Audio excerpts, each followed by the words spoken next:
ना तो हम लेटरिंग करके आ जाए, तू हमार पेट धो देना।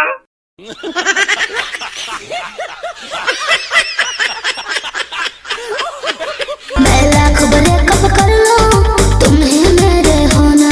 कितना लाख बापा हो, ई तो बात बोली तू एक एक खबर करे जब ना हमार पीछे छुरा भोप होई तू समझा कर समझ गया, लेकिन बस कर रे पगली रहे दे, नंबर दे ले बाड़ा ओकरा ब्लॉक करे दे। मैं उतना गलत नहीं हूँ तुम जितना समझते हो। तू अभी गलत फहमी कहिया जीतो कि तू कितना गलत है, हम बतेबे, हम कहियो ने बतेबो, अपन मुंह से बता दे कि तू काय परसेंट गलत है।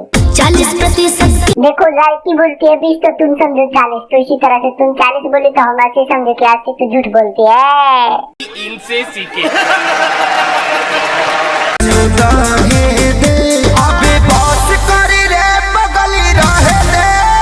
अब तो लोग भी माना यही सोचा हो भैया लोगन कि अब बस कर रे पगला रहे दे, हंसते हंसते हमर पेट फुल्लो खाए दे।